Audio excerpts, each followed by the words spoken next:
Prezados irmãos e amigos, eis-me de volta para continuar o estudo do livro do Apocalipse, ainda dos versículos de 1 a 6, para melhor entendimento do que eu vou ler depois. Eu sou Salma Pimentel, professora de Bíblia há muito tempo, e estou muito feliz por transmitir o livro do Apocalipse segundo a palavra de Deus. Então, vou ler de novo, como fiz a aula passada, os versículos de 1 a 6 do capítulo 17. O título é A Queda da Babilônia, a visão da grande prostituta sentada sobre a besta. Agora nós vamos começar a leitura. E veio um dos 7 anjos, que tinham as 7 taças, e falou comigo, dizendo-me: Vem, mostrar-te-ei a condenação da grande prostituta que está assentada sobre muitas águas, com a qual se prostituíram os reis da terra. E os que habitam na terra se embebedaram com o vinho da sua prostituição. E levou-me em espírito a um deserto. E vi uma mulher assentada sobre uma besta, de cor escarlate, que estava cheia de nomes de blasfêmia, e tinha 7 cabeças e 10 chifres. E a mulher estava vestida de púrpura e de escarlata, adornada com ouro e pedras preciosas, e pérolas, e tinha na mão um cálice de ouro, cheio das abominações e da imundície da sua prostituição. E na sua testa estava escrito o nome, Mistério, a grande Babilônia, a mãe das prostituições e abominações da terra. O último versículo 6. E vi que a mulher estava embriagada do sangue dos santos e do sangue das testemunhas de Jesus. E vendo-a eu, maravilhei-me com grande admiração. Eu estou relendo os trechos dos versículos 1 a 6 da palavra, para que vocês possam entender melhor. E agora nós vamos para a explicação. Ainda é sobre os versículos de 1 a 6. Ele é bastante grande.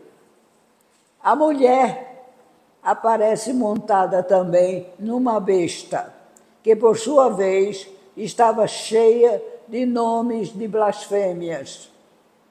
É a mesma besta do capítulo 13, versículo 1, com 7 cabeças e 10 chifres, o anticristo. A sua veste escarlate é muito semelhante à do dragão, Satanás, no capítulo 12, versículo 3. Essa cor indica o relacionamento íntimo entre a besta e o seu mestre e senhor, Satanás. O fato de ela estar assentada sobre muitas águas reflete o seu relacionamento com as nações da terra. Essa besta, quem seria? Há uma série de significados que são interrelacionados. Todos têm a ver com o Império Romano. Analisemos esses pontos. Primeiro, como diz o texto, a mulher estava sentada sobre a besta, que estava repleta de nomes blasfemos, que são insultos a Deus.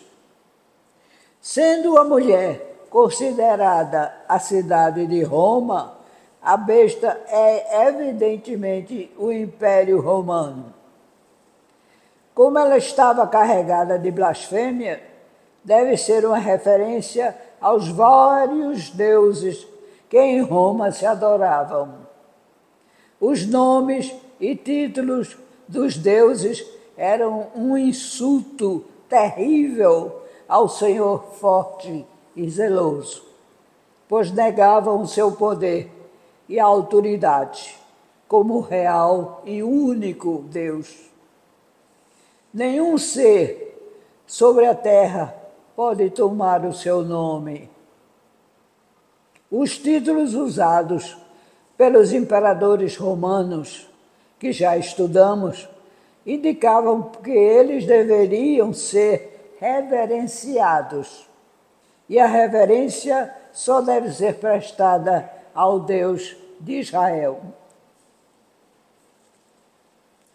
Aos imperadores foram dados títulos como divos ou theos, que em latim e grego significava divino, divino. Soter, que significa salvador. Título exclusivo de Jesus. Dominus ou Kyrios, Curios, que significa Senhor, o nome de Deus. Segundo, a besta tem 7 cabeças e 10 chifres. As cabeças podem ser explicadas como sendo as 7 colinas sobre as quais Roma foi edificada. E pode significar também os imperadores que dominaram a cidade no passado.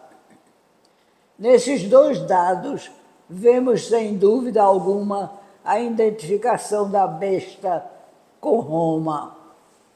No capítulo 13, vimos que as cabeças da besta eram os imperadores e que a cabeça ferida de morte e ressuscitada era Nero, um imperador.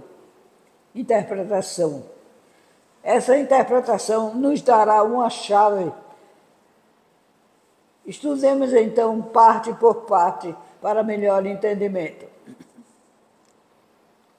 O Império Romano começou com Augusto, Tibério, Calígula, Cláudio e Nero. Esses 5 haviam caído. Após a morte de Nero, 2 anos de confusão passaram sobre Roma, com a sucessão de imperadores que, no verdadeiro sentido do termo, não podem ser considerados como tal, não sendo incluídos nas listas. Foram Galba, Otto e Vitélio. O homem que instaurou a ordem em Roma e que deve ser considerado imperador foi Vespasiano, que reinou entre os anos de 69 a 79 depois de Cristo. Versículo 10 agora. E outro, entre parênteses, e o outro ainda não veio. Tito, fecha parênteses.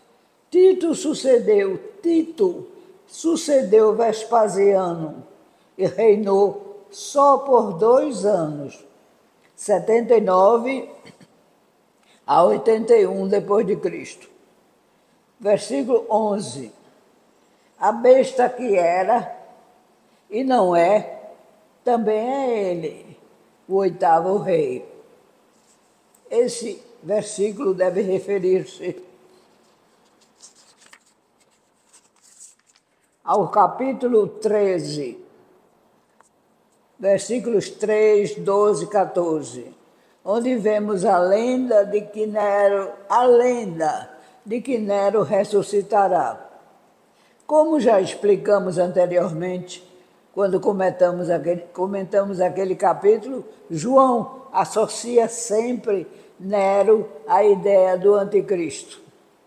Ambos a encarnação do mal, que sempre existiu e que é contrário ao bem divino.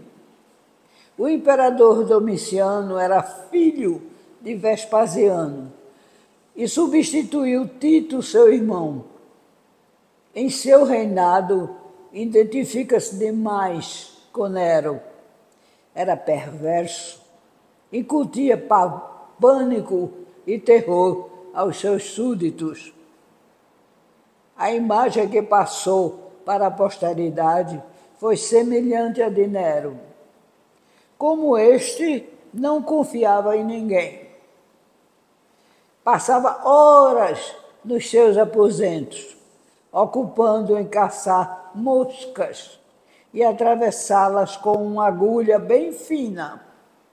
Segundo nos conta Suetônio, historiador romano.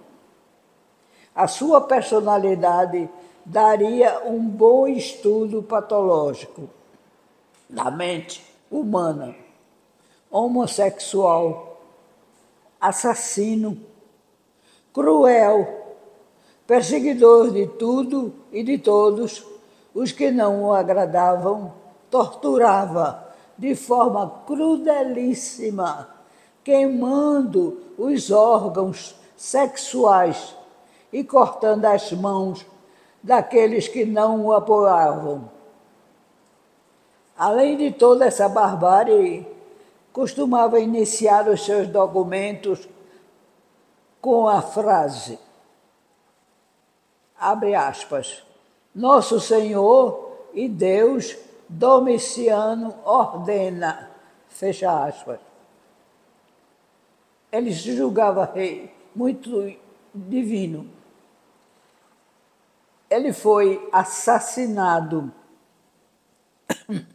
de maneira truculenta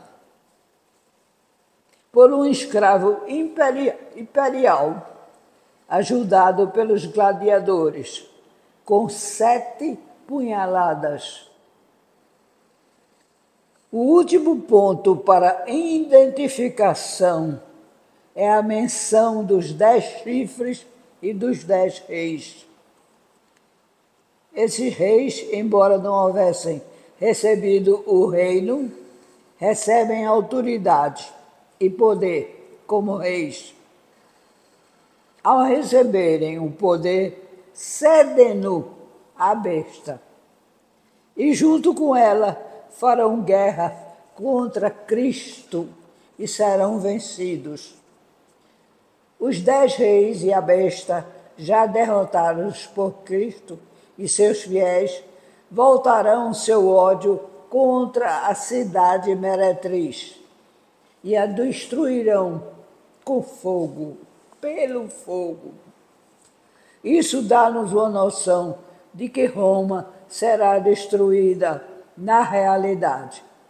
E nela, o Cordeiro imporá o domínio sobre as forças inimigas que sejam capazes de enfrentá-lo. E aqui termina mais esse estudo baseado no capítulo 17 até o versículo de 1 a 6.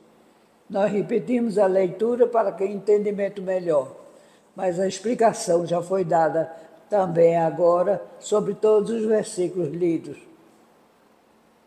Aguardemos a próxima aula, quando continuaremos ainda usando esses mesmos versículos para outro vídeo de explicação sobre esse assunto. Que Deus os abençoe. Amém.